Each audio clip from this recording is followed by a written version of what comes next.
amigos, muy buenas tardes. ¿Me escucha bien? Sí. En nombre de la sección africanista del Ateneo de Madrid, tenemos el placer de darles la bienvenida a una actividad, a una conferencia que tiene para nosotros un especial significado y trascendencia por diversos motivos. En primer lugar, porque efectivamente tenemos con nosotros a tres intelectuales, dos intelectuales tunecinos y una profesora y escritora española, vinculada además con esta sección, que van a hablarnos de un tema que nos resulta realmente sugerente. Hemos dicho en diferentes foros que nuestros mejores embajadores culturales, literarios y lingüísticos son, sin duda alguna, los hispanistas. Un colectivo repartido por todo el mundo y que con escasos medios y poco reconocimiento desarrollan una labor encomiable, porque son los que forman a los futuros filólogos, traductores, intérpretes y profesionales de la docencia en sus diferentes países. Desde hace aproximadamente 3 lustros tenemos una vinculación muy especial con los hispanistas de Túnez, porque a pesar de que no son los más antiguos dentro del mundo árabe, posiblemente los hispanistas que tienen mayor tradición, no son los marroquíes, en contra de lo que piensa la mayor parte de la gente, sino los hispanistas egipcios. Pero es cierto que por proximidad han tenido mayor beligerancia y protagonismo los hispanistas de Marruecos. Sin embargo, como digo, hace aproximadamente 15 años, la Asociación de Hispanistas de Túnez hizo una apuesta, yo creo que determinante, para ocupar un lugar preeminente dentro del espectro del hispanismo mundial. Primero incorporándose a la Asociación Internacional de Hispanistas y luego desarrollando una intensa y fructífera labor con una serie de obras, traducciones, con la organización de una serie de congresos y eventos que de manera periódica se han mantenido hasta nuestros días. Por eso, efectivamente, podemos hablar de un hispanismo que actualmente es el que marca la línea de lo venido. Acabamos de regresar de Marruecos y hemos mantenido esta misma tesis, lo que no ha hecho precisamente mucha gracia a alguno de los colegas de allá, pero es una realidad que se impone y yo creo que hoy vamos a poder constatarlo. Nos acompañan dos de esos representantes del hispanismo árabe en general y tunecino en particular. Primero, un profesor que ha sabido crear escuela, que ha formado a numerosos, y yo diría que especialmente numerosas hispanistas tunecinos, que es el profesor y catedrático Rida Mami, catedrático de la Universidad de La Manuba, traductor, también él mismo, poeta. Es un hombre que tiene un perfil polifacético, académico, ha sido reconocido en distintas academias y en breve lo será en la Academia de Ciencias de Valencia. Él tiene tras de sí una trayectoria amplia, pero sobre todo yo creo que uno de los valores fundamentales es que ha sabido formar equipo, ha sabido preparar a un grupo, ya digo, numeroso y muy valioso de hispanistas jóvenes que van a ser los que tomen el relevo el día de mañana y continúen con esta fructífera labor. Y en representación de esos jóvenes hispanistas tenemos a la profesora Marwa Marnaoui, una formación sólida, tanto aquí en España como también en Túnez. Estuvo, si no recuerdo mal, formándose en la Universidad de Tarragona, ¿correcto? Y actualmente desempeña su labor en la Universidad de Kairouan, esa ciudad mítica que está en medio del mapa de Túnez y que se convirtió en unos lugares de peregrinación junto a la Meca más tradicionales. El profesor Rida Mami, como digo, es una persona muy inquieta, que no solo está desarrollando esa labor docente y preparatoria de los hispanistas, sino que él mismo tiene una obra muy intensa, variada y que sigue además imitando. Yo creo que prácticamente ha trabajado casi todos los géneros. Yo creo que le falta el género dramático. No le conozco al menos ninguna obra, aunque se ha hecho trabajo sobre obras de teatro clásicas, ¿no? Pero sobre todo y especialmente creo que es una persona que ha sabido pues, focalizar de manera muy adecuada la enseñanza de la lengua y la cultura española y hispanoamericana. He tenido ocasión de viajar con él por medio mundo y es una persona muy apreciada como intelectual, como poeta, como traductor a ambos lados del Atlántico, al igual que en todo el mundo árabe. Y para completar este trío de intelectuales, pues tenemos a una persona que, como digo, forma parte de la mesa de sección de la sección africanista, que es María Antonia García de León.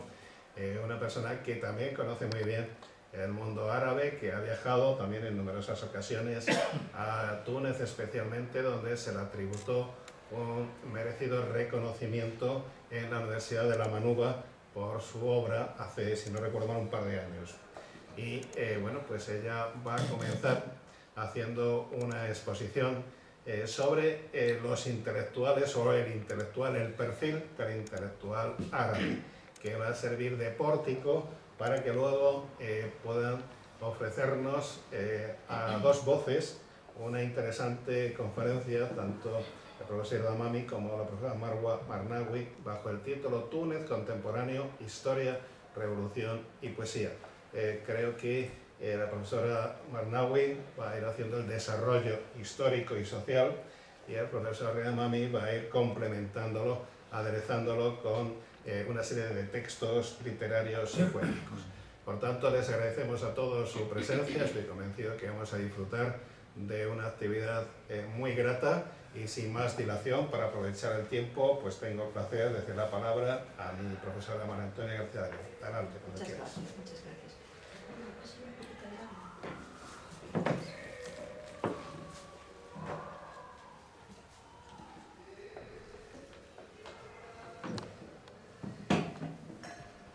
Buenas tardes, pruebo este micrófono. Me he sumado al antiguo sistema. Espero que se oiga bien, ¿no? ¿Sí? ¿Se oye bien, verdad? Sí. Sí. Bien.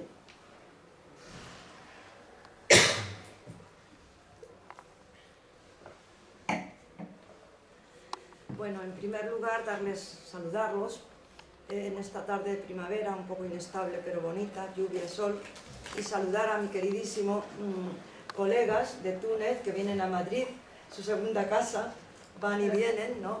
Profesor Rida Mami y esta colega queridísima que me acompañó en Túnez al museo, ahora me he acordado aquella mañana en el Museo del Bardo. Y aquí también está la escritora Lucila Macchiochi, que ha venido a acompañarnos y aquella mañana también nos acompañó. Y agradezco, esta es mi simpatía con Túnez, esta chaqueta que compré allí en Túnez, con estas letras fantásticas, preciosas, me la ha traído después de muchos viajes.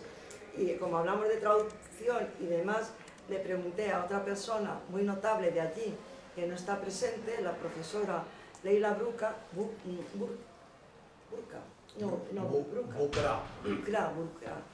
que decían estas famosas letras, ¿no? Y me han preguntado la curiosidad, no sabemos árabe. Y ella me ha dicho, no sé si la traducción es correcta, pero bueno, ella me ha dicho, Leila, actúe con nobleza y verá la belleza de la vida. Parece que consienten. Bueno, pues después de esta pequeña introducción amistosa, ¿no? En nuestra querida sección africanista, que realmente estamos orgullosos de ella, funciona fenomenal, con unos temas absolutamente palpitantes. Comienzo mi tema. Bueno, antes de empezar con los intelectuales en el Magreb, quiero decir una especie de flashes previos a este breve escrito. Cuando se estudia a los intelectuales desde la sociología, el quiz es el siguiente: binomio intelectual y clases sociales. ¿A qué clase pertenece un intelectual? ¿A qué clase social apoya? ¿Tienen los intelectuales una relativa autonomía respecto a las clases sociales? Seguimos la obra de Elías Canetti. y otros. Otra cuestión. Después del Mayo francés, el intelectual ha muerto. El intelectual clásico. Tal vez sea Pierre Bourdieu, al que tuve por queridísimo maestro y estudié con él en París. Pierre Bourdieu, 1930-2002, un intelectual francés muy en conexión con todo el mundo árabe, porque hizo el estudio allí en la Kabilia, en Argelia, sea el último intelectual icónico. Deseo citar a Pierre Bourdieu y su revista, que se llama Combate, una revista realmente de un intelectual comprometido. Afluían a París al Boulevard Raspail, École de Haute Étude en Sciences Sociales, intelectual de todas partes del mundo, no exagero, llegaban a recibir sus enseñanzas sociológicas y a construir su tesis doctoral. Allí estaba en su equipo de sociólogos internacionales y muy especialmente del Magreb. Recuerdo un nombre inteligentísimo con el que traté, además de Bourdieu obviamente y su equipo, que es Sayad, Abdelhamid Sayad, no sé si le suena, es de Argelia. Bien, tiene muchos libros publicados. Tengo aquí la fecha puesta. La primera vez que intervine con este tema fue el 21 de enero del 2025, aquí en la sección africanista, en el Ateneo. Y aquí en esta sección me centré en el intelectual en general y en el mundo occidental. Y el título fue ¿qué es un intelectual hoy? No voy a repetir porque el tiempo es oro. Para abreviar, podría decir, entre las cosas que dije, ¿no?, subrayo esta, como conclusión. En este mundo lleno de ruido debería volver a instalarse el silencio, el intelectual, y en ese silencio la posibilidad de otra verdad. La sociedad del espectáculo ha aniquilado el silencio, ergo la reflexión, el pensamiento y al genuino intelectual. Esa fue una de las conclusiones de esta primera intervención sobre este tema en esta sección. Ahora ya paso directamente al tema que me he propuesto, ¿qué es un intelectual en el Magreb? Esto proviene de un seminario, hicimos un seminario en Úbeda en enero de 2024, donde no solo estaba yo, que repito estas cuestiones, sino intelectuales de Andalucía, de la Universidad de Granada, de la Universidad de Jaén, que sería largo de citar. Y paso a leer este documento que elaboramos. ¿Qué es un intelectual en el Magreb? En el Magreb contemporáneo. El intelectual en el Magreb no es un eco del modelo occidental, ni un vestigio de un pasado colonial. Es una figura que se forma y transforma en los márgenes de una historia propia, tejida entre las heridas del colonialismo y las contradicciones de un presente globalizado. Aquí pensar no es un acto neutral, es una práctica situada, cargada de tensiones entre lo local y lo global, lo político y lo comunitario, lo visible y lo silenciado. En el Magreb, el intelectual no surge como portador solitario de verdades universales. Es un ensamblaje, un nudo en redes más amplias de saberes populares, resistencias cotidianas y solidaridades comunitarias. Habita el cruce entre múltiples temporalidades. 2 puntos. Las memorias de luchas anticoloniales, las demandas de justicia del presente y las visiones fragmentadas de futuros posibles. No habla desde arriba ni para otros, sino junto a las voces que sostienen su pensar, que le dan densidad y sentido. En un espacio donde el poder no se oculta, donde las estructuras de control intentan moldear lo visible y lo decible, el intelectual enfrenta una doble amenaza: ser silenciado o ser cooptado. En un contexto de modernización autoritaria y discursos globales que homogeneizan las resistencias, el pensamiento crítico corre el riesgo de ser instrumentalizado, convertido en una extensión del sistema que pretende cuestionar. En el Magreb, el intelectual no es ni debe ser un mediador que traduzca, comillas, lo propio para un otro externo. Su labor no consiste en representar, sino en generar espacios donde lo no dicho lo no visible pueda emerger. Es un cuestionador de las narrativas dominantes, tanto locales como globales, un saboteador de certezas, un tejedor de conexiones que desbordan las categorías heredadas. El intelectual allí no busca imponer una verdad, sino habitar la multiplicidad de las verdades que emergen desde los márgenes. Su trabajo no es universalizar, sino amplificar lo situado, lo particular, lo irreductible. En este acto no hay paternalismo, sino responsabilidad, la de ser fiel a los contextos, a las memorias, a las luchas que lo atraviesan. En un Magreb donde las formas de poder no son tan múltiples como las formas de resistencias, el intelectual es también múltiple. Es una posibilidad que emerge en las grietas, no una figura fija, sino un movimiento, un acto, un lugar desde el cual se puede imaginar, interrumpir y transformar. Su sentido no radica en decir qué es, sino en mostrar que, incluso bajo el peso del control, aún hay espacio para pensar, crear y resistir. No, el intelectual magrebí que aquí se esboza no es un pensador total, ni pretende serlo. La idea misma de un pensamiento totalizante es una trampa, una sombra del universalismo, que tantas veces ha servido para colonizar mentes y territorios. En el Magreb, como en cualquier lugar cargado de historias de opresión, lucha y reconstrucción, el intelectual no puede separarse de las condiciones materiales, históricas y simbólicas que lo producen. No puede pensar y preguntar, comillas, cualquier cosa, porque su pensamiento no surge del vacío, sino de un suelo lleno de fisuras, memorias y contradicciones. El intelectual magrebí está situado, no por limitación, sino por elección consciente. Su pensamiento es necesariamente parcial, específico, localizado.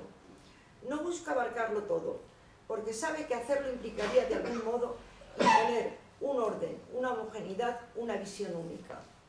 Este intelectual no aspira a la abstracción totalizadora, sino a la precisión crítica. 2 puntos. Pensar desde las heridas abiertas de su tiempo y su lugar, interrogando las estructuras que perpetúan la desigualdad y el control. Por tanto, sus preguntas no son neutrales. El pensador magrebí no puede ignorar las historias coloniales que han marcado su tierra, las narrativas globales que intentan subsumir lo diverso y las dinámicas locales de poder que moldean lo visible y lo decible. No puede abstraerse de la complejidad de lo social, ni asumir una falsa libertad de pensar lo que sea. Sus preguntas están ligadas a las urgencias de su contexto. ¿Cómo resistir sin reproducir las jerarquías? ¿Cómo pensar sin traicionar las memorias colectivas? ¿Cómo imaginar un futuro que no sea un eco del pasado colonial o una copia del presente globalizado? Pero esta limitación no es una debilidad, es más bien su fuerza. El pensador magrebí se aleja de la pretensión del intelectual total, porque sabe que esta figura, lejos de ser crítica, suele convertirse en una herramienta del poder. La totalidad anula las diferencias, borra las singularidades, silencia las voces menores. En su lugar, este intelectual se afirma en lo fragmentario, en lo situado, en las posibilidades de pensar desde las grietas, no desde el centro. ¿Puede entonces preguntarse cualquier cosa? No, pero lo que piensa tiene raíces, tiene densidad, tiene implicaciones, y quizás es justamente este límite lo que le permite imaginar más allá de los confines impuestos, no desde la totalidad, sino desde una multiplicidad que nunca deja de moverse. En un Magreb cargado de tensiones, el intelectual no necesita ser total, necesita ser vital, inquieto, insurgente.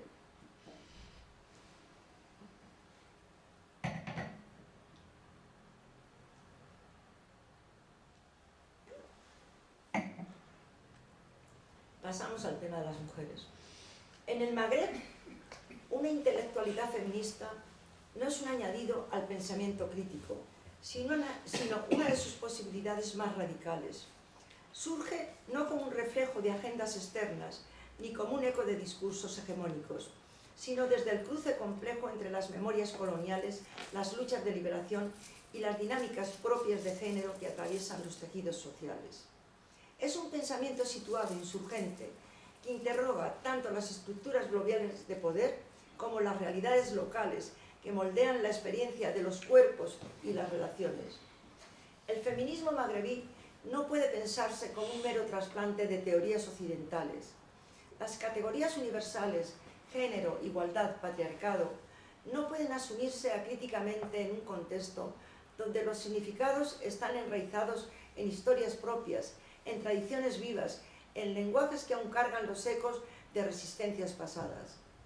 Aquí pensar el género no es solo pensar la opresión, sino también imaginar cómo las luchas por la equidad pueden articularse con las demandas de justicia social, autonomía cultural y liberación política.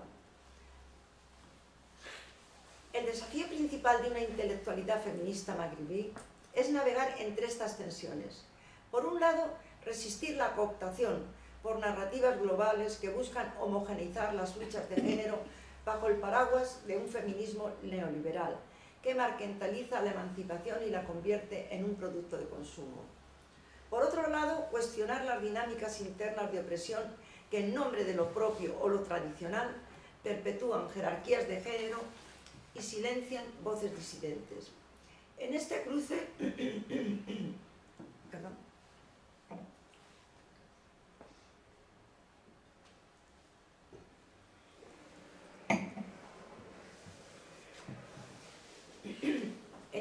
el feminismo en el Magreb no solo enfrenta al patriarcado, sino también a las fuerzas coloniales que siguen inscribiéndose en los cuerpos.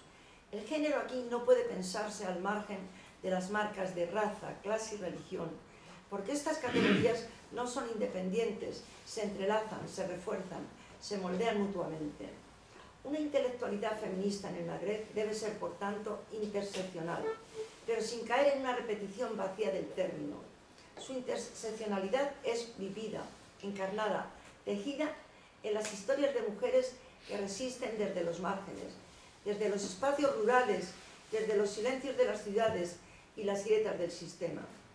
El pensamiento feminista magrebí también tiene que lidiar con las formas específicas de control que operan en la región. Dos puntos: los cuerpos femeninos vigilados, los espacios de resistencia reprimidos, las narrativas dominantes que buscan disciplinar las subjetividades. Frente a esto, su labor no es solo crítica, sino creativa. Imaginar nuevas formas de relacionarse, de habitar el género, de construir comunidad. Aquí el feminismo no es solo una lucha por derechos individuales, sino un proyecto colectivo que desafía las bases mismas de la estructura de poder. En un Magreb donde los géneros son territorios en disputa, una intelectualidad feminista no se limita a denunciar, sino que desborda. Interroga las categorías heredadas, abre espacios para lo que no tiene nombre, desarma tanto las imposiciones externas como las internas. Es un feminismo que no teme las contradicciones, porque entiende que son precisamente estas las que lo hacen vital. Desde esta posición, el feminismo magrebí no solo se enfrenta al patriarcado global ni al local, sino que se posiciona como una posibilidad de repensar el género en su totalidad. No busca ser un pensamiento universalizable, sino una práctica situada, que al desafiar las normas que rigen sus territorios, desestabiliza las certezas globales. Aquí, y con esto termino, aquí pensar el género no es un ejercicio teórico, es una forma de resistencia, un acto de imaginación política y una apuesta por futuros donde los cuerpos puedan habitarse en libertad. Muchas gracias. Muchas gracias a la profesora María Antonia García León por este pórtico, esta reflexión en torno a la figura de los intelectuales magrebíes. Y ahora vamos a hacer la palabra al profesor Reina Mamín.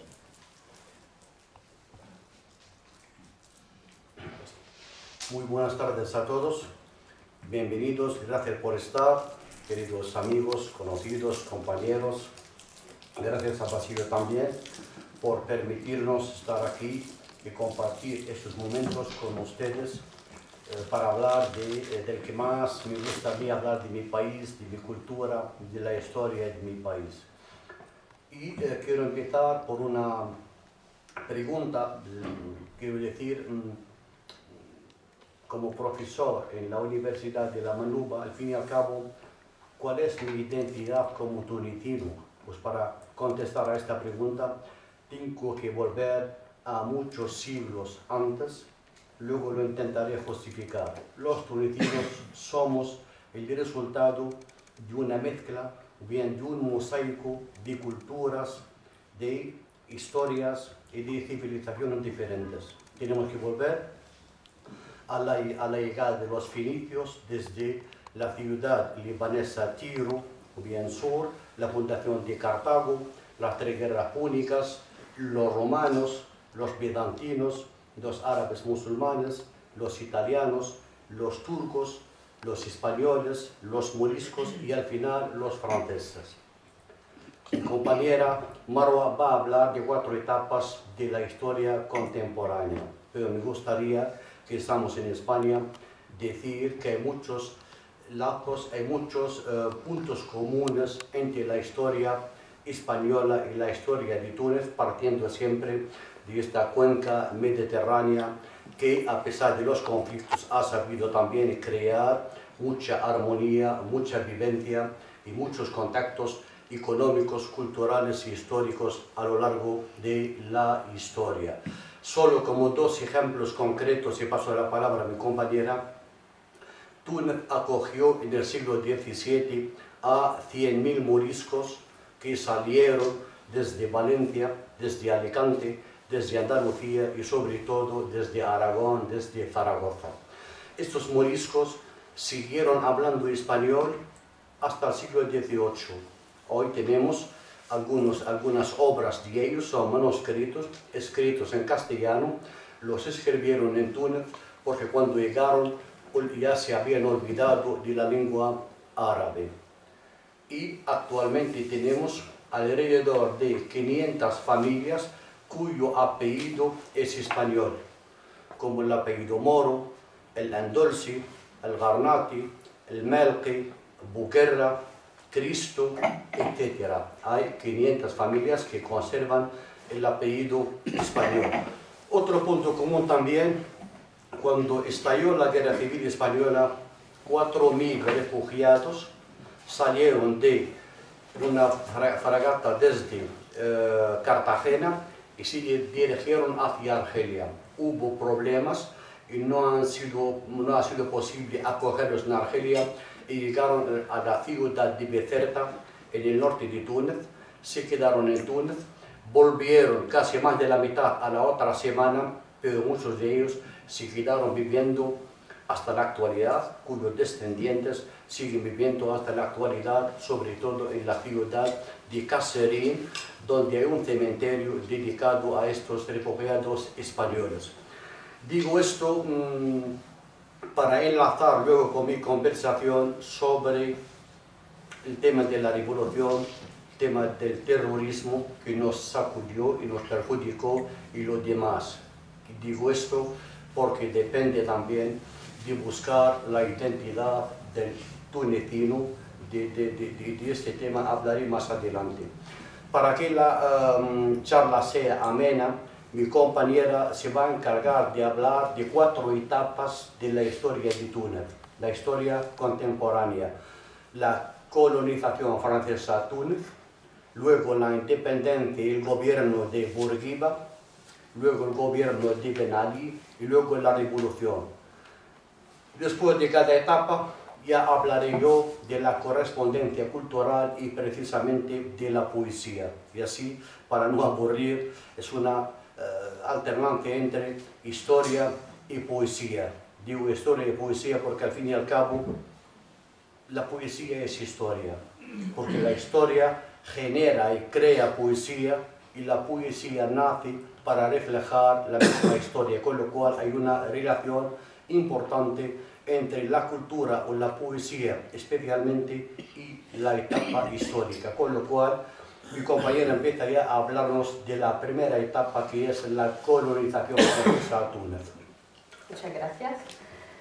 Túnez es un verdadero cruce de intercambios y culturas debido a su posición geográfica estratégica, al norte de África, en el corazón del Mediterráneo, conectado con Europa a través de vías de dispersión humana desde la prehistoria.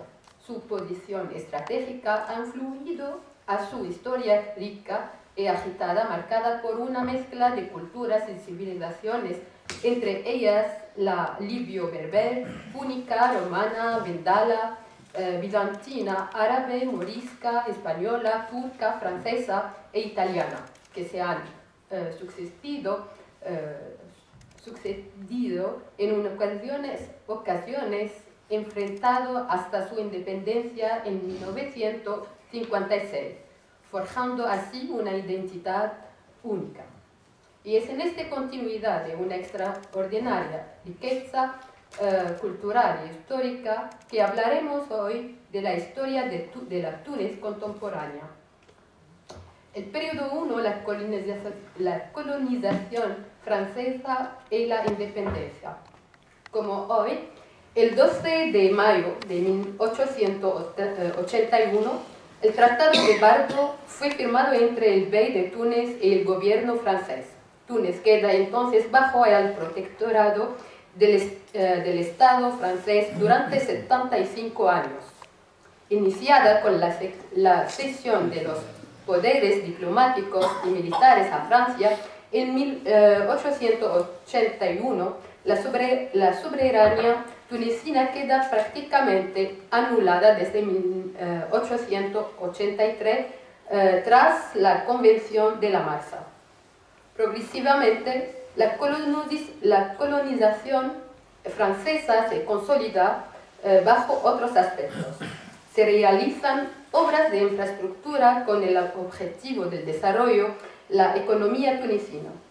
La potencia colonial francesa transforma Túnez en un país exportador de productos agrícolas y mineros, e incluso de soldados, en ocasiones de trabajadores, por un lado, en un país importador de productos manufacturados por otro, lo que lleva a hablar de un apogeo colonial.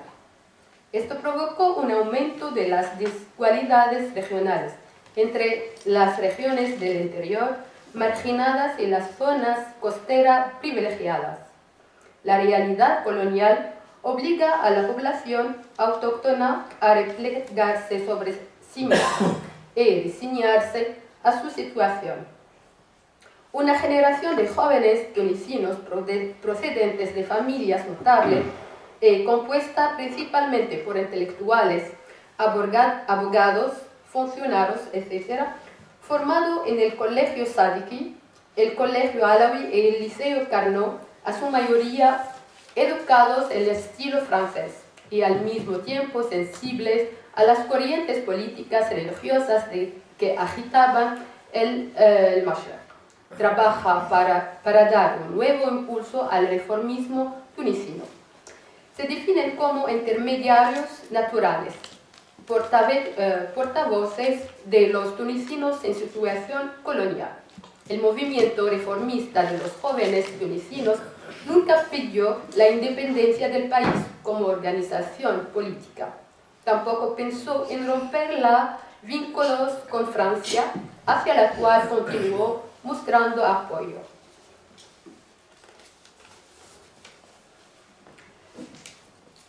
Los acontecimientos de la Segunda Guerra Mundial, en particular la ocupación alemana en 1942 y la destitución forzada de Moncef Bey en 1943 por las autoridades francesas, refuerzan la exasperación de la población. Esta coyuntura acelera la reivindicación de la independencia que desemboca tras varios años de negociaciones y luchas en la concesión de la autonomía interna en 1955. Esto ocurre justo después del célebre discurso de Mendès France en Cartago, el 31 de julio de 1954, que permite un acuerdo con el Neo-Distur de Bourguiba. Este es autorizado a regresar a Túnez antes de asumir la jefatura de gobierno al día siguiente de la independencia. Finalmente, el protectorado francés es abolido el 20 de marzo de 1956 tras 75 años de dominación. Ok, entonces esa primera etapa es la colonización francesa a Túnez, 1881, y la independencia la tuvimos en el 20 de marzo de 1956.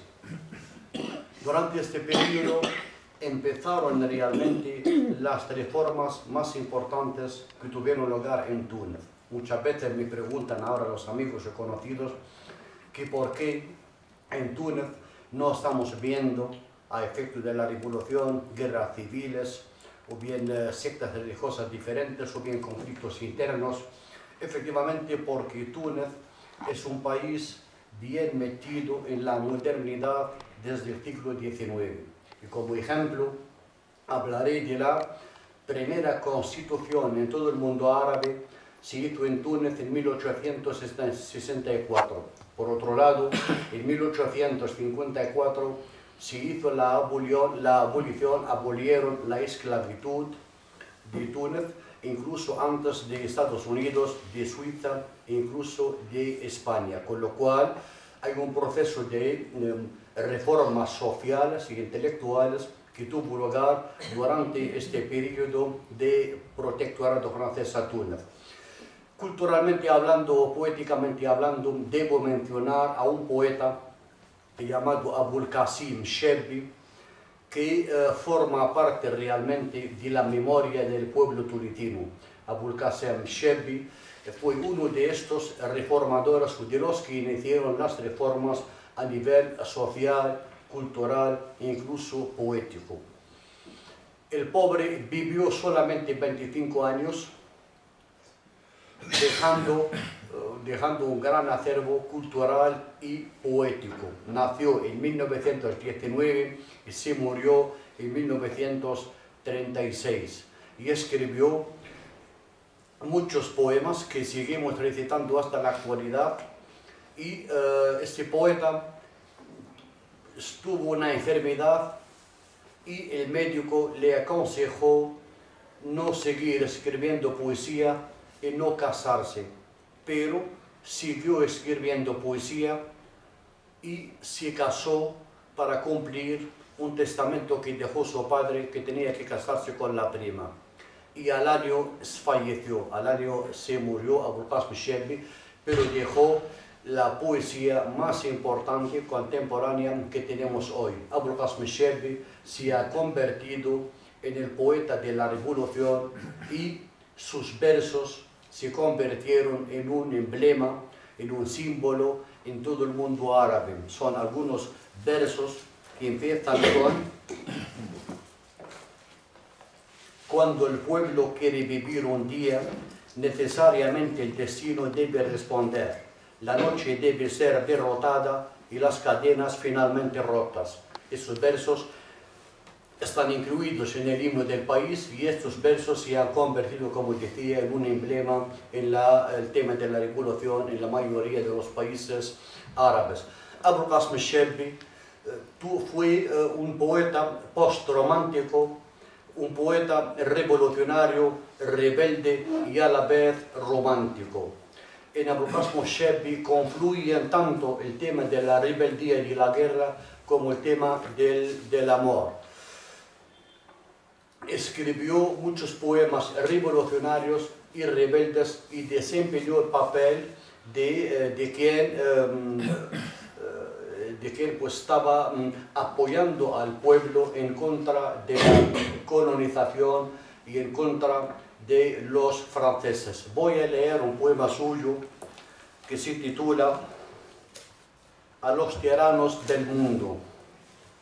Me gustaría, por su belleza, leerlo primero en árabe, aunque no lo van a entender, pero lo voy a leer en árabe y luego en castellano, que es un poema precioso.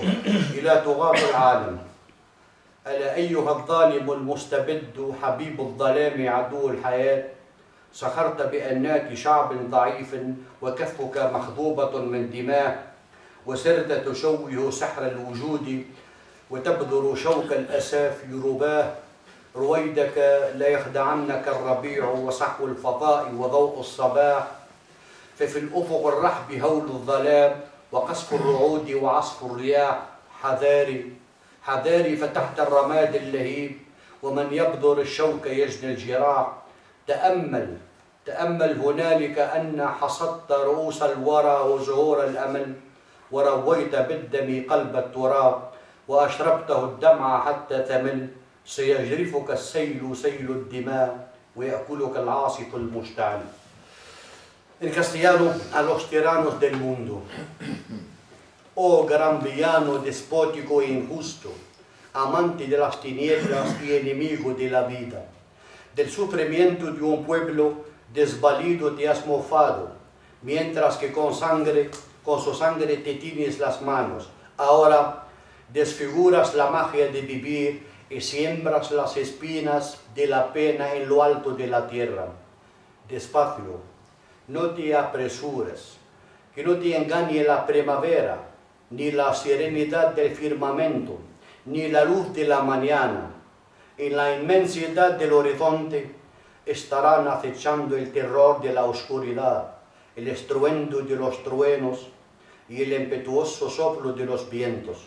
Cuidado, ten cuidado, no te confíes, que debajo de las cenizas viva estará la llama, y quien siembra espinas recoge heridas. Intenta meditar, allí donde has decapitado cabezas, has cegado las flores de la esperanza, allí donde con lágrimas al corazón de la tierra has embriagado y con sangre has apaciguado sus latidos. Te arrasará la furia de los torrentes de sangre, y te devorará la cruenta y ardiente tempestad. ¡Ay, la Marwa!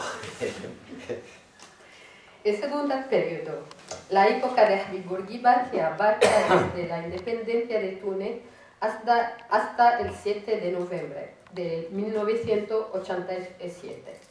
Hace 70 años, hoy concretamente al 20 de marzo de 1956, Túnez obtuvo su independencia al término de largas negociaciones entre Habib Bourguiba y el ministro francés de Asuntos Exteriores, Christian Pineau. Las primeras elecciones legislativas de la historia tunecina, organizada el 25 de marzo de 1956, otorgan una amplia victoria al Neo-Destour. El 8 de abril, Habib Bourguiba es elegido presidente de la primera Asamblea Nacional Tunecina y posteriormente el nombrado primer ministro el 11 de abril. La Asamblea adopta una constitución que transfiere al pueblo tunecino los poderes legislativos. La trayectoria política del país se acelera el 25 de julio de 1957 con la proclamación de la República, de la cual Bourguiba se convierte en el primer presidente.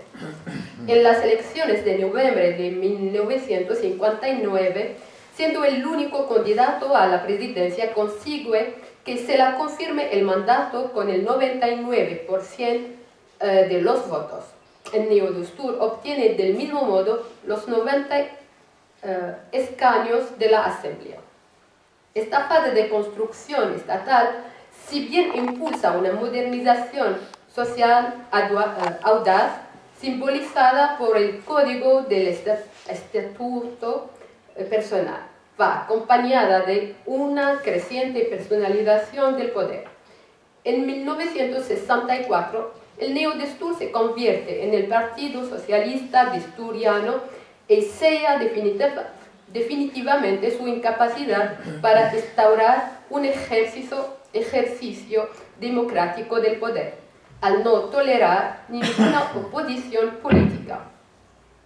En 1975, tras una enmienda de la Constitución, Bourguiba hace que la Asamblea Nacional lo proclame presidente vitalicio.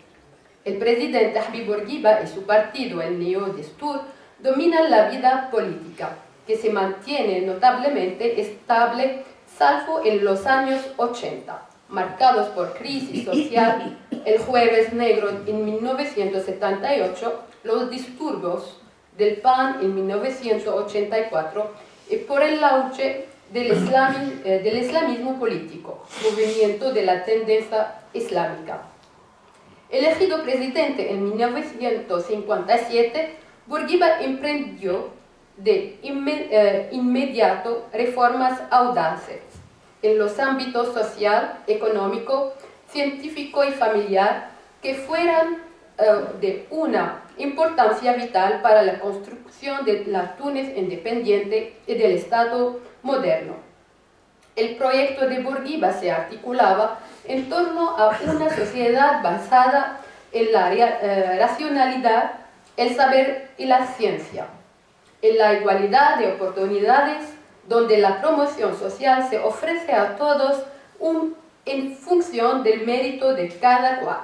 Bourguiba llevó a cabo una modernización radical del país centrada en la educación, la secularización y la igualdad entre hombres y mujeres. La reforma principal fue la promulgación del Código del Estado Personal el 13 de agosto de 1956, el abolir la poligamía, prohibir la repudiación e instaurar el divorcio judicial. Esta reforma constituyó una ruptura paradigmática con el mundo árabe musulmán. Las formas de disolución del vínculo matrimonial se abren a ambos cónyuges de manera totalmente igualitaria y sin discriminación. En su compromiso con la igualdad de género, liberó y revolucionó el estatuto de las mujeres, otorgándoles derechos fundamentales y permitiéndoles participar plenamente en la vida social y económica, así como el derecho del voto.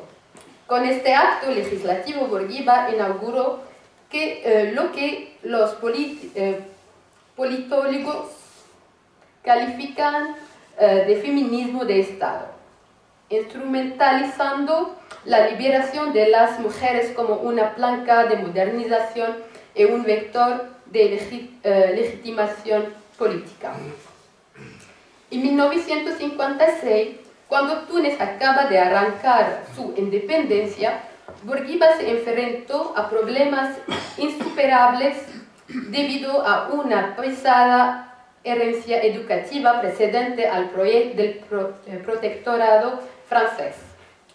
En 1956, la tasa de escolarización apenas superada al 20%, revelando importantes disparidades entre las regiones costeras y las del interior del país, un auténtico desierto escolar. Bourguiba creyó firmemente en la educación como palanca del desarrollo, la clave de bóveda del progreso de la nación y el asunto de Estado que debe tener el monopolio de su reestructuración y de su orientación. En el año 1958, considerado un año clave para Túnez, marcó un punto de inflexión con la promulgación de una ley, marco sobre la enseñanza basada en tres grandes principios, a saber, la educación para todos, sin distinción de raza, religión o condición social. El acceso gratuito a la educación en todos los niveles para ambos sexos. La enseñanza obligatoria de los 6 a los 12 años, cuando las condiciones lo permiten. La escuela tunecina, tal como fue concebida por Bourguiba, será bilingüe y el francés conservará su estatuto de lengua extranjera privilegiada. Muy bien. Entonces, el segundo periodo es el periodo de Bourguiba, desde que conseguimos la independencia en el 56 hasta el 87, que lo sucedió Ben Ali con un golpe de Estado. Ahora si me preguntan qué opinamos los tunecinos de Bourguiba, yo diría que el 80% tiene una opinión muy positiva y el 20 o el 15% tiene una opinión muy negativa. ¿Quiénes son los que opinan positivamente de Bourguiba? Son los que realmente nos hemos educado en la escuela de Bourguiba, en la Universidad de Bourguiba, los que somos conscientes de que Bourguiba fue el libertador de la mujer tunecina. Bourguiba fue el primero en el norte de África, en el mundo árabe, quien abolió la poligamia y reclamó o declaró una igualdad entera entre hombre y mujer, una postura o bien una posición muy atrevida en aquellos años en el mundo árabe. Hoy, gracias a la enseñanza obligatoria de Bourguiba, gracias al sistema de sanidad, gracias a la libertad y a la emancipación de la mujer, hoy Túnez es como es. Túnez ha evitado meterse en conflictos internos durante la revolución gracias a la enseñanza que recibimos en la época de Bourguiba. Los que opinan negativamente de Bourguiba son, sin lugar a duda, los islamistas o los fundamentalistas, porque para ellos no había derecho de abolir la poligamia como punto principal en la sociedad tunecina. Y hasta ahora siguen guardando un rencor por esta postura tan independiente, tan libertadora, tan importante que optó por ella Bourguiba. Bourguiba es un joven abogado formado en París, luchó contra la colonización y cuando se reclamó o se declaró la independencia, pues le votaron a él como presidente. Entre otros puntos también negativos, que Bourguiba no supo transmitir o bien establecer la democracia en Túnez. Bourguiba fue, no me atrevo a decir dictador, pero casi, pero de una manera, es decir, light o ligera, porque no había libertad de expresión. Y cuando se lo preguntaron muchas veces antes de morir, dijo que no podía establecer la democracia en una sociedad cuyos habitantes no sabían ni leer ni escribir, que tengo una lucha contra el analfabetismo, tengo una lucha contra la marginación, contra el fundamentalismo, contra el islamismo, antes de establecer la democracia. Otro fallo también por parte de Bourguiba fue ser reclamado presidente hasta la muerte, lo que hizo surgir un montón de conflictos internos en Túnez a partir de los años 80, cuando ya tenía muchos años y no podía regir o pensar bien. Como consecuencia de la falta de libertad, porque hay que decirlo, Bourguiba pues tuvo más puntos positivos que negativos, pero también hubo mucha forma de prohibir la libertad de expresión. Debo señalar también que en los años 80 empezamos ya a tener seriamente el problema del fundamentalismo o el problema de los islamistas. Surgió un partido importante llamado el Partido Islamista, el Ittijah al-Islami, y presentó una amenaza importante para el país. Llegaron a quemar 2 hoteles, a poner bombas en 2 hoteles en los años 80, pensando por supuesto en producir o bien hacer el golpe de Estado.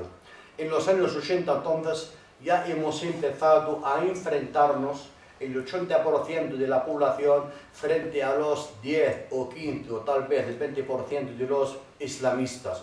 Un problema que volvimos a verlo durante la revolución, del que hablaré más adelante. En esta época de los años 80 surgió una poesía comprometida con la sociedad, no en el sentido político de Jean-Paul Sartre, pero una poesía con un compromiso enorme con la sociedad, una poesía que refleja esta preocupación del integrismo del surgimiento de ese partido islámico. Voy a hablar, a recitar un poema de un poeta que casi lo conoce, se murió, Muhammad Zahir Aulad Ahmad, en paz descanse, un amigo nuestro, y uno de los poetas muy importantes de la poesía contemporánea. Y es un poeta cuya poesía está llena de humor, pero significativa. Y aquí pues sugiere o bien hace alusión a este problema del integrismo que surgió en Túnez en los años 80 y fue realmente una amenaza que llegó a percutir o llegó a impactar negativamente con los actos terroristas de los que hablaré más adelante. Dice nuestro poeta, y es humorístico, es muy simpático y escribe con mucho humor, pero su poesía es muy significativa. El poema se titula Plegaria revolucionaria. Dios mío, pido tu divina providencia. Dios mío, ayúdame a enfrentarme a ellos. Sacrificaron mi camella y profanaron mi sangre, allá donde prohibiste derramar sangre, sobre los tapices donde debiesen invocarte. Dios mío, me refugio en ti, de la maldad de los míos, estos que venden vino adulterado y dañan la noche inocente de los ebrios. Dios mío, se agotaron todas las entradas para la otra vida, y no tengo dinero, ni tiempo, ni excusa para comprarme una. Así pues, rompe sus entradas, Dios mío, para que se alegre mi corazón. ¿Acaso no prometiste a la gente perdón y clemencia? Dios mío, que una plaga de saltamontes arrase todos los campos, que se reduzcan a nada los cultivos, que la aridez sea la tónica aplastante en todas las temporadas y que yo posea una bandada de pájaros ababil. Dios mío, dijiste verdad, los reyes, igual que los gobernantes, cuando pisan el suelo de un pueblo, lo corrompen. Castígalos, oh Dios mío, destruye sus palacios para que se restaure la dignidad en esos pueblos. Dios mío, haz que broten gusanos en vez de dátiles en los palmerales. Fuimos todos a votar, pero nadie votó a quien ganó. Dios mío, tú eres mi apoyo. Haz que se multipliquen las ventas de un libro que acabo de publicar. Dios mío, se adueñaron de ti los profetas, los califas, los emires, los gobernantes y los ministros. ¿Por qué bajaste a su tierra y me mandaste a mí morar en una nube celeste? Dios mío, si se te ocurre mandarme a tu Edén prometido, suplico que no me acompañen ahí los devotos. Dios mío, te la puedo indicar ahora mismo, te puedo describir sus labios, las aureolas de sus senos, su nombre de familia, su cabello color de miel. Te puedo confesar lo que dice y lo que no dice. Oh Dios mío, Rey de los cielos, añádela a la sura de los poetas. Dios mío, les oí a los devotos decir de ti cosas muy espantosas. El libro con que los lapidé se convirtió en víbora para volver a ser libro tras morderles a todos. Oh Dios Todopoderoso, ¿podríamos decir que yo soy profeta? La siguiente etapa pues es la de Ben Ali, que dio lugar a la revolución. El 7 de noviembre de 1987, el presidente Habib Bourguiba es destituido por incapacidad física y mental, apoyándose en el dictamen de 7 médicos, en virtud del artículo 57 de la Constitución tunisina. El hombre que acaba de poner fin a la trayectoria política del padre de la independencia del país no es otro que el general Zine el Abidine Ben Ali. Su primer ministro nombrado para este cargo un mes antes tras haber ocupado durante largo tiempo el puesto de ministro del Interior.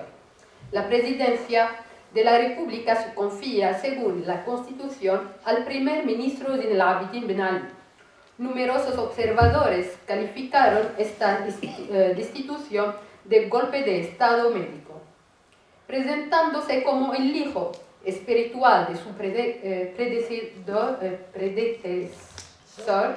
El general Ben Ali multiplicó los gestos de apertura democrática. El 25 de julio de 1988 abolió la presidencia vitalicia, limitó la presidencia a 3 mandatos, impuso el límite de edad de 65 años para los candidatos de las elecciones presidenciales y legalizó varios partidos políticos. En 1989 transformó el Partido Socialista de Asturiano en el Reagrupamiento Constitucional Democrático. Fue elegido por primera vez presidente de la República el 2 de abril de 1989 y al ser el único candidato obtuvo más del 99% de los votos. Durante un breve periodo sopla sobre Túnez un viento de relativa libertad, deseoso de simbolizar una ruptura con el pasado. Se legalizan varios partidos políticos. Los debates pasan a involucrar a todos los partidos, así como el conjunto de las organizaciones sociales y sindicales del país.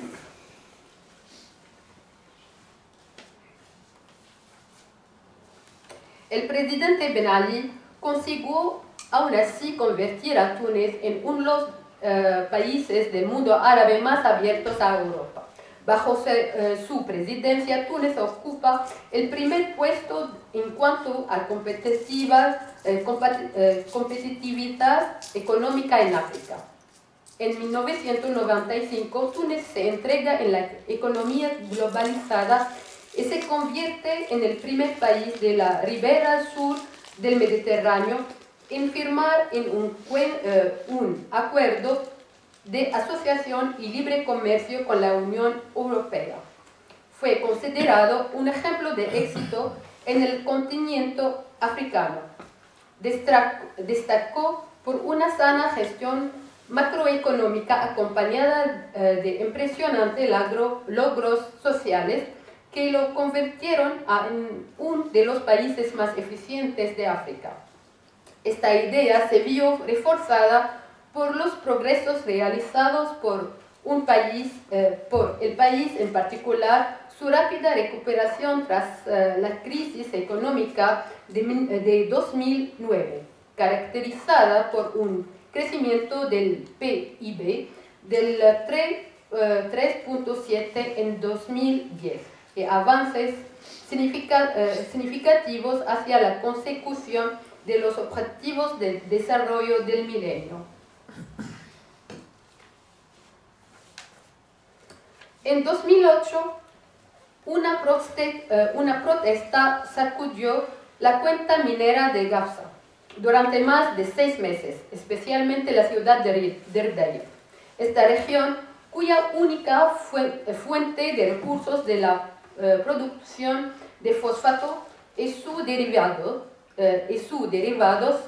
se vio afectada por la mecanización y la racionalización del trabajo, que redujeron en un 75% la plantilla de la compañía de fosfatos de Gafsa. Cabe señalar que, a pesar de su duración, el conflicto permaneció limitado en la cuenca minera, salvo algunos disturbios que tuvieron lugar a principios de junio de 2008 en la gobernación de Kassel. Al mismo tiempo, la prensa y los periodistas fueron sometidos a una estrecha vigilancia policial hasta el punto de que las asociaciones de derechos humanos denunciaron diversas restricciones, incluso en los ámbitos del libro y de Internet. El pueblo tunecino pidió finalmente a su presidente, Zine El Abidine Ben Ali, que se marchara tras más de 23 años al frente del Estado y 5 mandatos consecutivos marcado por una dictadura extrema. En un contexto de crecientes desempleo endémico entre los jóvenes titulados. La revolución tunecina estalló el 17 de diciembre del 2010. Menos de un mes después, el 14 de enero de 2011, abandonado por sus amigos occidentales a los que nunca había negado nada, y traicionado por la cúpula de un ejército al que no había dejado de colmar de favores. El presidente Ben Ali fue expulsado del poder y obligado al exilio. En pocas semanas, Túnez dilapidó al capital de confianza que había tardado 2 décadas en construir. En 2018, terminó en juicio celebrado a la rebeldía. El antiguo dictador tunecino fue condenado a múltiples penas de prisión, varias de ellas a cadena perpetua. Zine El Abidine Ben Ali murió en el exilio en Jeddah, Arabia Saudí, el 19 de septiembre de 2019. Okay, la siguiente etapa entonces es la época de Ben Ali, que sucedió a Bourguiba en el 87, llamando a algunos médicos que todos firmaron la incapacidad de Bourguiba para seguir gobernando, y con este certificado después pudo quitar a Bourguiba y empezó a gobernar. Durante los 4 primeros años fue un buen presidente, donde tuvo lugar en Túnez mucha democracia y mucha libertad de expresión. A partir del año 91, Ben Ali se hizo otra persona y dio la espalda a todo lo que era libertad, todo lo que era democracia, y empezó a sentir, como antes en la época de Bourguiba, el peligro de los islamistas. Entonces metió a muchos en la cárcel y otros muchos salieron a vivir en el extranjero, que luego, cuando tuvo lugar la revolución, todos volvieron de Inglaterra y de Francia para gobernar. La verdadera crisis empezó en el año 2008 en una protesta general, como decía Marwa, en la región de Erdeyef y Gafsa, donde las fosfatos, hubo una protesta que duró meses y Ben Ali se portó muy mal con los protestantes y metió a la mayoría en la cárcel. A partir de ella empezamos a vivir el desequilibrio y las protestas en todas partes, añadiendo a todo esto la corrupción, sobre todo por parte de su mujer y de sus cuñados. Se apoderaron de todos los proyectos que había en Túnez, se metieron en todo, de tal manera que el pueblo estaba asfixiado, con una crisis económica, con un problema del paro y con la corrupción que veíamos en todos los momentos, en las calles, en todas las empresas. Pues cuando este señor se quemó vivo delante de un ayuntamiento en la zona de Sidi Bouzid, ya estalló la protesta y se generalizó en todo el país, lo que le costó a Ben Ali coger el avión y huir a Arabia Saudí con su mujer y su hijo, y se murió hace un par de años, hace 3 o 4 años, y su mujer sigue viviendo en Arabia Saudí. Esto, cuando salió, todo el mundo pensábamos negativamente de él, pero ahora, lo digo sin ningún problema, que muchos tunecinos echan de menos la época de Ben Ali. Por lo menos había una evolución y una mejora a nivel económico frente a lo que hicieron los islamistas tras la famosa, entre comillas, revolución, que nos llevaron a vivir 3 o 4 siglos antes. Con lo cual, en paz descanse toda la gente ahora recuerda los buenos momentos de la economía tunecina en la época de Ben Ali, a pesar de la corrupción que tuvo lugar. En los años 90, 80, 90 surgió un grupo de poetas que estaban exiliados desde la época de Bourguiba y luego en la época de Ben Ali. Estaba prohibido que volviesen a Túnez, sino irían directamente a la cárcel.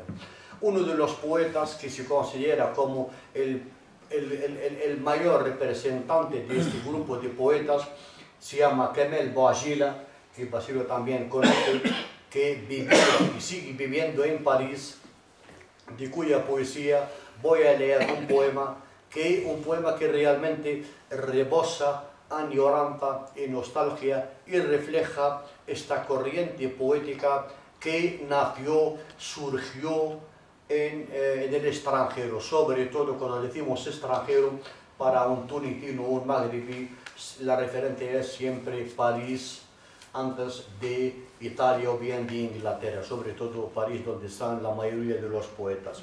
Pues nuestro amigo Kamel Bouajila decía en su poema, se titula Viajabas y los espejos eran de piedra. Viajabas viendo como recuerdos ciudades que ibas dejando atrás y los caminos eran como lecciones. Con tus cantos acariciabas cual ave la cara del firmamento y tus lágrimas contenidas, tus heridas profundizaban.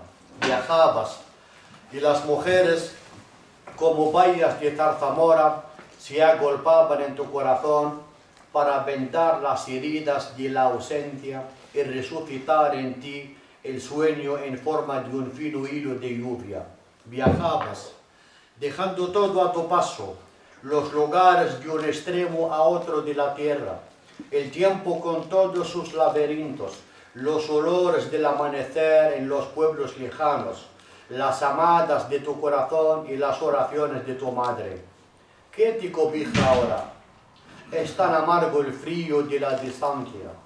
Te has acostumbrado a la soledad y de la partida has hecho tu morada. Viajabas, ahora nadie te recuerda y ninguna mujer rescatará el sueño que queda en ti. Eres solitario como siempre lo has sido. Eres frágil y duro, tierno y rudo. Deambulas aún por los lejanos amoríos de las doncellas, fundiéndote en las canciones de los gitanos. Viajabas. ¿Cómo puedes salvar a tu alma de ti mismo? ¿Qué pasos podrían devolverte a las aceras donde partes de ti abandonaste?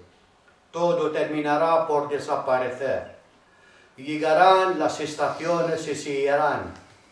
Nada te cubrirá en la caída final, sino la desnudez de los árboles. Viajabas. Una fina lluvia arrasaba con la tristeza de la ciudad, y encima de las tristes cúpulas se escuchaba el arrullar de las palomas. Tus cosas se están marchitando poco a poco, mientras sigues acechando de lejos aquello que te repele. La añoranza es una horca para el viento. Alboroto en el vacío de las visiones es tu alma. Tu corazón es un cuarto vacío y los espejos son ya de piedra. La última etapa, brevemente, que es realmente la revolución, que es lo que ha pasado después de la salida de Ben Ali hacia Arabia Saudí. Fadal, la Marwa. Bastó una chispa para encender el fuego. Esta chispa provino en realidad de Sidi, una región marginada del centro oeste tunisino. Fue allí donde Mohamed Bouazizi, un joven vendedor exasperado por la confiscación de su puesto de frutas por parte de un representante del municipio, se inmoló por fuego el 17 de diciembre de 2010, frente a la sede del gobernadorato. Los disturbios comenzaron Al día siguiente, el 18 de diciembre, la población de la ciudad reaccionó con fuerza ante esta tragedia. El ciclo de manifestaciones seguidas de represión provocó reacciones y disturbios en cadena en todo el país, de norte a sur, causando muertos y heridos. El Estado tunisino se enfrentó durante casi un mes a un estallido social espontáneo que afectó a todas las regiones del país y que finalmente culminó en Túnez a partir del 11 de enero. La intervención del proletariado en la escena política tunisina provocó una distribución de fuerza dentro del poder ejecutivo. Al día siguiente de un discurso televisado marcado por la frase «Os he comprendido» de Abidine Ben Ali, a las 17, Mohamed Ghannouchi declaró en televisión que asumía la presidencia interina en sustitución de Ben Ali, presidente de Túnez desde 1987, quien había abandonado el país con destino a Arabia Saudí. Durante la noche, Ben Ali huyó, convirtiéndose así en el primer dirigente de un país árabe en abandonar el poder bajo la presión de la calle, mientras los partidos de la oposición y otros actores clave del Estado tunisino intentaban ocupar su lugar en un nuevo gobierno. Al quedar el poder vacante, el Consejo Constitucional tomó nota de ello y el 15 de enero confirió la presidencia interina a Fouad Mbaza, presidente de la Cámara de Diputados, encargado de organizar elecciones. Los tunisinos, esta población que se levantó como un solo hombre para denunciar la dictadura, decidieron llamar la revolución a este levantamiento que condujo a la huida de Ben Ali. Fue calificado como revolución de los jazmines y como inicio de la primavera árabe por los medios internacionales, las redes sociales y los analistas políticos. Esta historia requiere establecer vínculos con revueltas populares como la que sacudió profundamente a Argentina en 2001. Una revuelta que también fue un momento de espontaneidad y creatividad, pero también, como en Túnez, un momento efímero de convergencia social. Entonces, como vamos mal de tiempo, yo me quedaré con lo de la revolución. Hay dos puntos, o bien dos acontecimientos o dos periodos de los que me gustaría opinar o bien dar mi opinión. En primer lugar, los primeros 10 años, desde 2010-2011 hasta 2021, luego los últimos 5 o 6 años del presidente actual, que son dos etapas diferentes, pero negativas para el país y para la gente. Los primeros 10 años fueron gobernados por los islamistas, el partido Ennahda, que los líderes estaban viviendo en París, en Inglaterra, llegaron a Túnez en el mismo momento, se hicieron elecciones, ganaron las elecciones y empezaron a gobernar durante 10 años. Y la verdad, no lo digo como intelectual, sino como tunisino que lo estaba viviendo, nos llevaron casi a vivir 4 o 5 siglos atrás con su mentalidad cerrada. Esta gente no cree en las fronteras del país, no cree en el nacionalismo, no creen en el patriotismo. Entonces estaban muy lejos de lo que era el nacionalismo, el patriotismo del país. Su gobierno tuvo 3 características. En primer lugar, el país tuvo el mayor problema del paro en toda nuestra historia, o sea, económicamente muy mal. Segundo, intentaron cambiar a la sociedad tunecina metiendo la mentalidad islamista, y esto llevó al país a vivir una corrupción que nunca hemos visto en la vida. El tunecino votó a ellos porque, como decíamos, eran gente que temían a Dios, pero realmente no era verdad. Es decir, la mayoría han sido y son corruptos y de hecho están en la cárcel, pero el mayor problema fue exportar el integrismo y el fundamentalismo al país, que era algo ajeno a nosotros. Lo vivimos en nuestra misma carne. El primer asesinato del líder político Shukri Ben Eid, el 5 de febrero de 2013, el segundo asesinato de un político, Mohamed Ibrahim, el 25 de julio del mismo año 2013, 2015, dos atentados. Uno tuvo lugar en un hotel en la zona de Sus, donde murieron 33 ingleses, y otro que tuvo lugar en el Museo del Bardo, que también se murieron más de 20 personas. Estos actos terroristas han sido, son y serán ajenos al tunecino. El tunecino creemos mucho en la separación de la religión y de la política. El tunecino es anti-terrorismo o bien anti-mezclar la política con la religión. En Túnez siempre ha habido mucha tolerancia con los cristianos, con los judíos no sionistas y también con los musulmanes. Siempre ha habido una libertad de culto desde la época de los fenicios y romanos. El integrismo es algo, como decía, importado, algo que no tiene nada que ver con nuestra cultura, con nuestra mente. Y el primer defensor del país del integrismo ha sido el tunecino. Quiero decir, el pueblo tunecino, quien se enfrentó a este tipo de actos terroristas que sacudieron el país y que perjudicaron nuestra economía y nuestra sociedad. Voy a leer un poema corto, pero está lleno de humor, de Monsef Mezghani.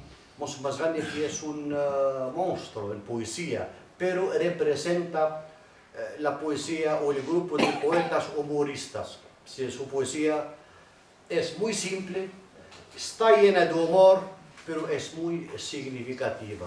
Este poema que voy a leer refleja realmente la mentalidad del tunecino frente a no aceptar, mezclar la religión con la política. La religión es para todo el mundo, puede ir a la mezquita sin ningún problema, pero el gobierno tiene que ser civil y debe de haber un código civil que debemos respetar todos sin meternos el uno con el otro. Si obligar a rezar o no rezar, eso ya en la mezquita, pero fuera debemos todos respetar un código civil o bien social para poder convivir sin obligarnos el uno al otro. Este poema, como decía, es muy simple, pero es muy significativo. Está lleno de risa, de humor, porque este poeta conoce también Basilio, es un maestro en poemas llenos de humor. Es muy sencillo, dice, y refleja lo que estaba diciendo. Se titula La leche y la miel. Dice, dije a la vaca, me gusta la leche, y dije al lechero, detesto que se mezcle el agua con la leche. Dije a la abeja, me gusta la miel, y dije al mielero, detesto que se mezcle la miel con el azúcar. Dije a Dios, me gusta la religión, y dije al hombre religioso, detesto que se mezcle la religión con la política. Conclusión, detesto las mezclas y me gustan el agua, el azúcar y la política.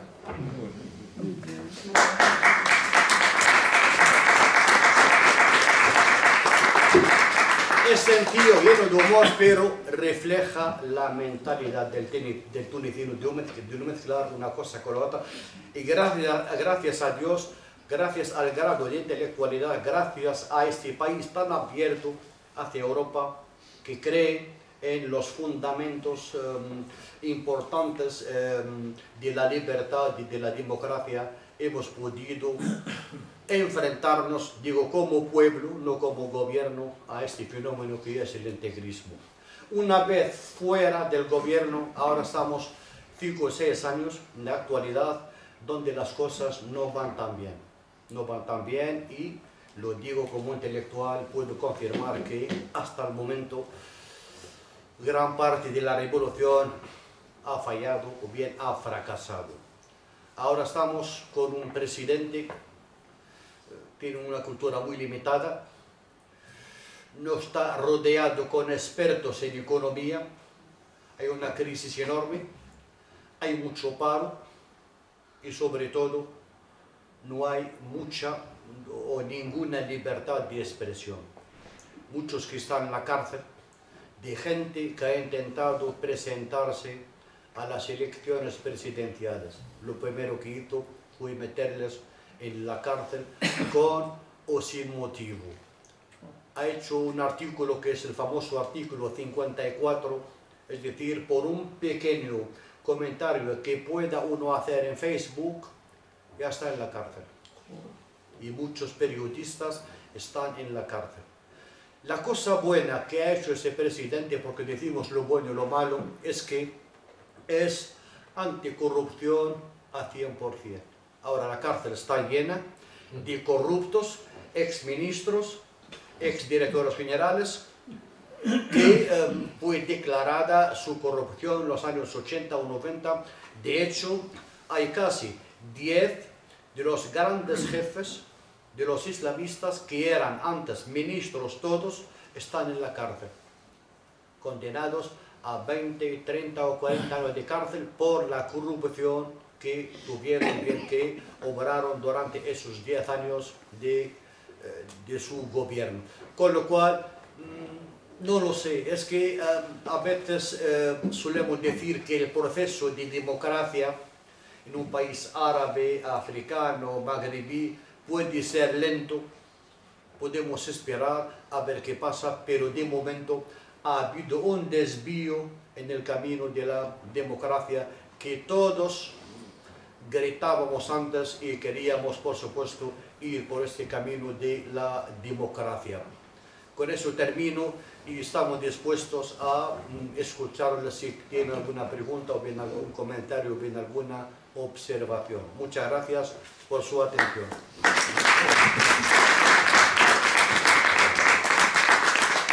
Muchas gracias al profesor Iramani, a la profesora Marwa Marnawi y a María Antonia García León. Efectivamente es tradicional que en esta casa abramos un coloquio al final de los actos. Por tanto, si alguien quiere intervenir, un momentito, ¿dónde está el micro? Porque se está grabando el acto. Yo rogaría al profesor Juan Manuel Riesgo que venga aquí para que pueda escucharse mejor y cogemos el micro. Sin la base. Yo ya dije una vez sin la base. Sí, una vez en Túnez, ¿se oye? No sé si Está cerrado, ábrelo. ¿Dónde se abre? Aquí. A ver, A ver, así lo que sabe todo. Te veo un poco dormido hoy, Basilo. Estoy concentrado. Una cosa que descubrí, porque hay una manía en Francia de llamar argelinos a todos del norte de África, sean marroquíes o tunecinos también. Y yo noté que era prácticamente igual el apellido del dirigente asesinado por los salapistas de la Unión General de Trabajadores que el mítico héroe árabe de L'Espoir, la película del Marroc. Entonces, para mí que es un nieto de él. Y además yo sé, por lo que se comentó allí, que él y otro dirigente asesinados por los salafistas lo fueron con la misma pistola y nunca se descubrió al asesino. Evidentemente salafista, pero hasta ahora se usó la misma pistola, está claro de dónde venía. Y claro, la tragedia de Túnez, de Argelia y de Egipto, que tuvo que salir, pues es que cuando se pasa a la revolución árabe, que tú has explicado muy bien, querido Ría, pues ¿dónde están los partidos organizados? Ninguno, porque ha habido ciertas dictaduras militares, ¿no? Salvo en las mezquitas. Y en todo caso fue lo que produjo la terrible matanza de Argelia, la de Egipto y la de Túnez. Yo quería hacer dos pequeños matices, te hago una pregunta. Creo recordar que cuando Bourguiba gobierna, la primera parte es con rey, luego depuso al rey.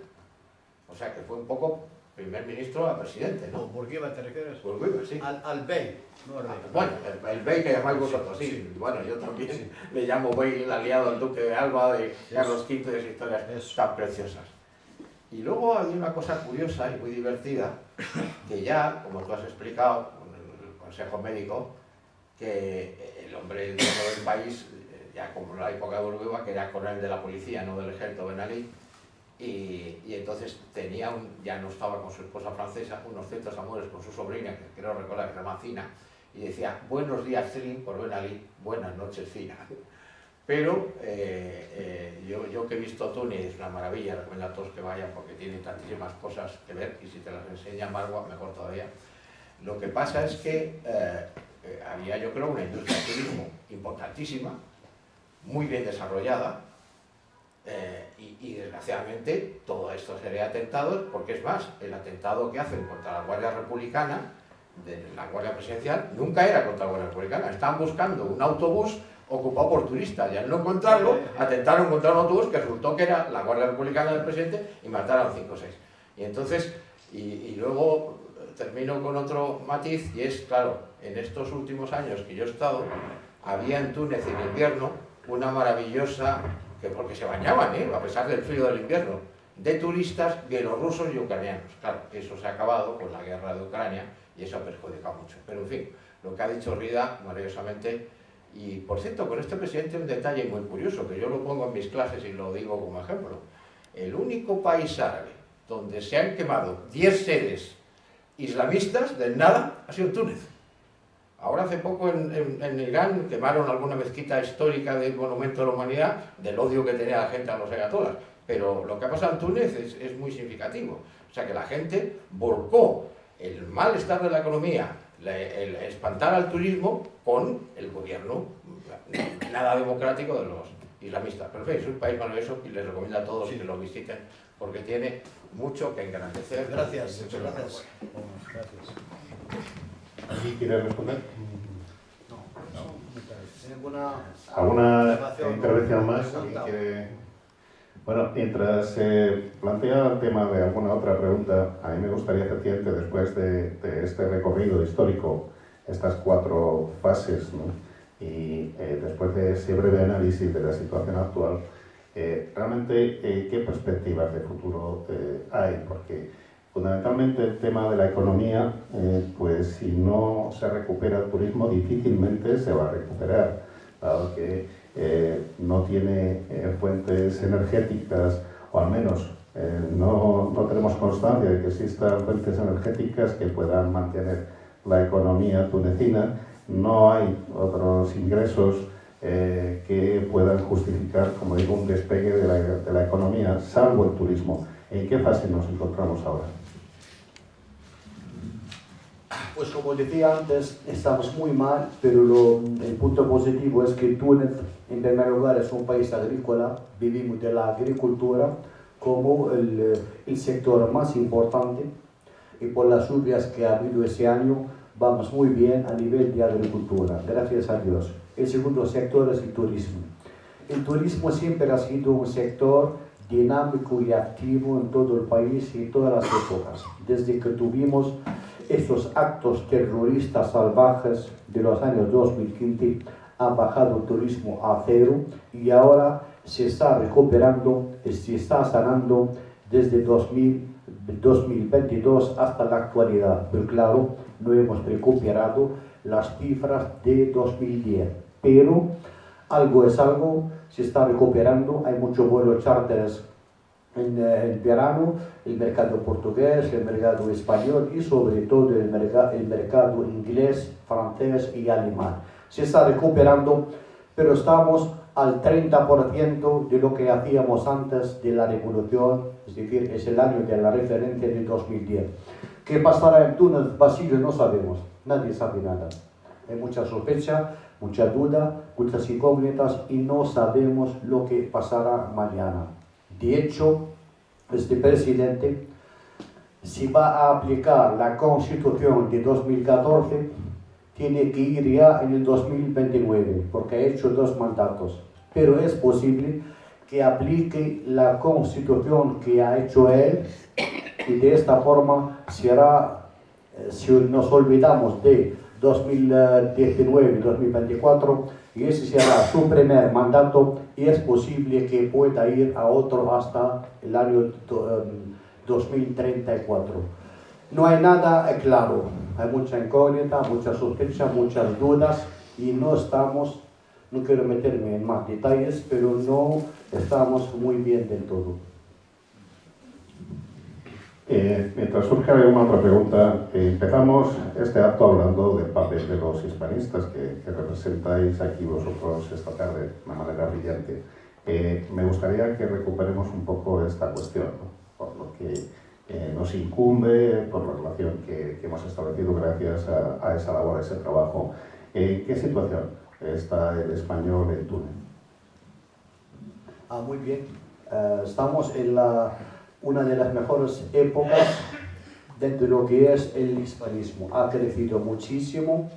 Ahora hay mucha producción literaria, poética, muchas publicaciones, muchas generaciones de profesores, catedráticos. O sea que estamos en uno de los mejores momentos. Se están haciendo, como lo sabes tú muy bien, muchos encuentros con universidades españolas, instituciones académicas españolas, incluso estamos yendo a México, a Colombia, a Venezuela y como decías tú, igual no tenemos la misma historia del hispanismo egipcio y marroquí, pero en los últimos 20 años hemos hecho muchos esfuerzos para hacer sobresalir el hispanismo tunecino, sobre todo si queremos hablar de la calidad más de hablar de la cantidad. Sí, Anton. ¿No te importa para salir de la grabación? Bueno, simplemente hacer una observación sobre el tema de Túnez. Debido a que Túnez ha tenido lo que el doctor ha avanzado, de la cultura europea y todo eso, llama la atención que los últimos años, y aparte de eso también la época de Urquiza, que haya dictaduras a pesar de esa cultura que se supone que era europea y democrática, ¿no? Llama mucho la atención porque yo, bueno, personalmente me llamó la cuestión cuando hubo la revolución de que vaya a ser un país democrático y luego ahora se ha desviado otra vez. Entonces, mi pregunta es, ¿cuál es el fondo de esto? Gracias.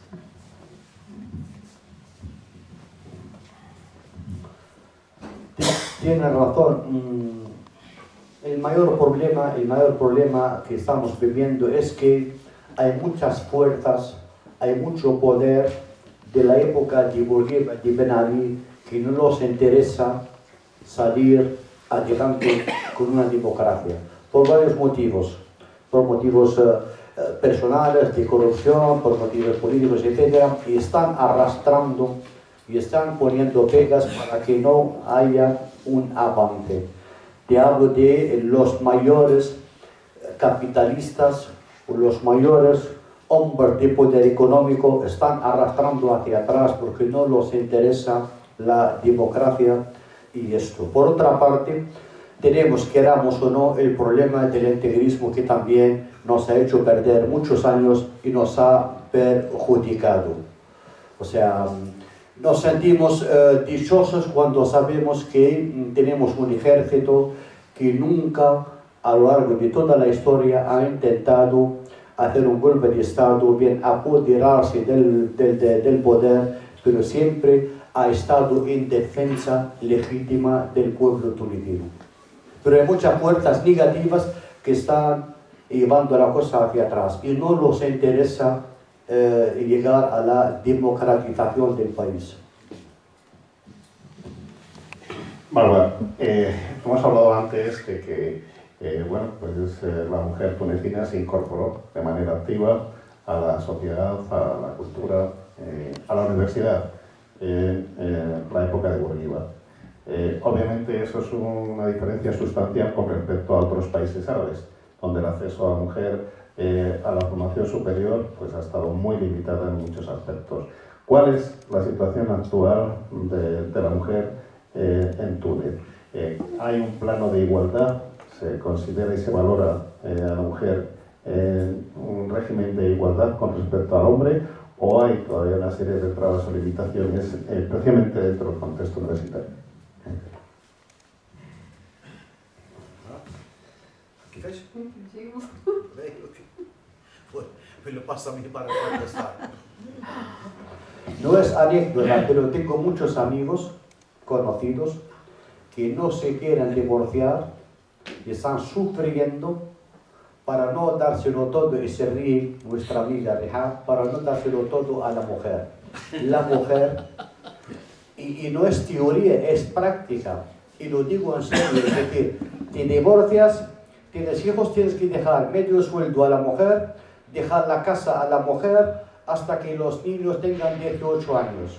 Con lo cual, y de verdad no es teoría, amigos míos, no se quieren divorciar para evitar vivir fuera de casa y dar la mitad del sueldo mucho más a la mujer. Con eso, querido amigo Basilio, tú lo sabes muy bien, hay una igualdad en la práctica, a 100%. No es solo teoría, a 100%. Y la mujer está en todas partes trabajando. No hay un trabajo para hombre y otro para no. De hecho, en la universidad el 80% son mujeres, tanto la nuestra como en otras. La mujer está en todas partes, la mujer está ocupando puestos que antes solo ocupaba un hombre, o bien una carrera solo de hombre. Hay una igualdad a 100% entre hombre y mujer, y en temas de divorcios y tal, pues la mujer siempre sale ganando. Es su derecho, tiene críos pequeños, necesita la casa, eso es verdad, pero esto hace que muchos no quieran enfrentarse a la situación y divorciarse, para decirles que la mujer, por norma, por ley, por reglamento, goza del mismo derecho que el hombre en todos los aspectos de la vida. Eso está confirmado, sin ningún problema. ¿Hay justicia independiente? ¿Justicia? Si hay justicia independiente o está sometida al poder político. Es otro problema. Es otro problema que vivimos. Yo como neutro, porque yo nunca he sido metido en partidos políticos, ni me meteré, como observador, noto que hay muchos juicios que no hay derecho a hacerlos. Es decir, todo está regido, controlado, bien dirigido por una mano en la política. Porque hay una... Es que de verdad es para reírse. Hay una mujer que yo no estoy de acuerdo con ella políticamente, Abir Musi, que es una líder política, pero de mucho prestigio. Y esta Abir Musi es seguidora del partido de Bourguiba y de Ben Ali. Y tuvo mucho éxito en Túnez. 6 meses antes de presentarse a las elecciones, se fue a Cartago a presentar una queja por escrito, acompañada por un abogado y un notario. La llevaron a la cárcel. La culpa fue crear disturbios en el país. Lleva 3 años sin salir. Y cuando terminó el primer juicio, luego la tacharon de que habló mal de las elecciones y dijo cosas malas de las elecciones, que había dicho que había una cierta corrupción. Así, pues le pidieron confirmar lo que has dicho, dónde está la corrupción en las elecciones. Y es algo que dicen todos los políticos. No, la llevaron a la cárcel, ahora lleva 3 o 4 años. Y estoy seguro que si está fuera, ganaría ella las elecciones. Por ese motivo la llevaron. Otro caso, un joven muy dinámico, tenía fábricas en su zona y tal, y se presentó a las elecciones presidenciales. No fue que utilizar años, está en la cárcel. La culpa, porque consiguió firmas que no eran correctas, falsificación de firmas de del pueblo que le apoyaron para llegar a presentar su... Quiero decir que la justicia no es independiente, para cerrar, y no quiero meterme más en el tema. ¿Alguien más quiere intervenir? Hay una cuestión que denota la madurez, volvamos ya para ir cerrando del tema del hispanismo tunecino. Cuando el hispanismo marroquí quiso jactarse, ¿no?, de ser el más evolucionado, el más avanzado de todo el mundo árabe, decía que ya existían una serie de exponentes, de representantes, que estaban escribiendo directamente en español, como una muestra de arraigo, una muestra de desarrollo, ¿no?, de la lengua dentro de ese colectivo, ¿no? Actualmente son pocos los hispanistas marroquíes que siguen escribiendo en español. Hay algunos, pero son pocos. En cambio, observamos que hay un crecimiento de los hispanistas tunecinos que escriben directamente en español. ¿Es así? Sí. Sí, yo no me puedo comparar con el hispanismo marroquí, o sea, tiene más años que nosotros. En algunas zonas el español es la segunda lengua o la primera en algunas regiones de Marruecos, por también la cercanía, por las relaciones históricas y tal. Claro, pues es un hispanismo más avanzado, más desarrollado, por lo menos en África. Pero reconozco que desde hace 2 décadas, y como te decía antes, ya hemos empezado a formar, y tú lo sabes, hay muchos que publican contigo ensayos, poemarios, novelas y de todo. En los últimos 20 años pues ya las cosas han cambiado y hemos cogido el buen camino, pero ha costado mucho. Pero gracias a Dios y gracias a las generaciones que tú conoces, yo creo que vamos bien. Bueno, vamos a tener que ir cerrando, no sin antes agradecer de nuevo a los profesores que hayan venido al proceso para estar con nosotros, que nos hayan ofrecido una disertación, yo creo que muy sincera, muy valiente en muchos aspectos sobre la realidad tunecina, y bueno, pues albergamos también la esperanza de que este país hermano en la historia y vecino dentro de la cuenca mediterránea pues encuentre un camino que nunca es fácil, ¿no? Porque nosotros nos jactábamos también de haber tenido una transición y haber dejado atrás una serie de problemas, pero a la hora de la verdad se demuestra que seguimos arrastrando muchas de esas problemáticas, ¿no? Esperamos y deseamos que al menos exista una recuperación social, económica, y eso puede favorecer un cambio político. Por tanto, si les parece, vamos a agradecerles a los tres, especialmente a los 2 intelectuales y profesores tunecinos, además también, por supuesto, a mi profesora, su presencia y su intervención de una manera sencilla, pero sincera, con un fuerte aplauso por estar con nosotros esta tarde.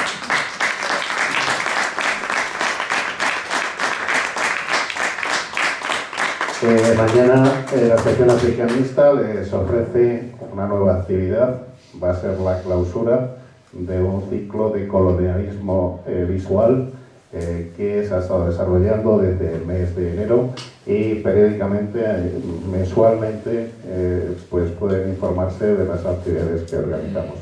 Gracias a todos por su presencia y les esperamos en próximas actividades. Gracias.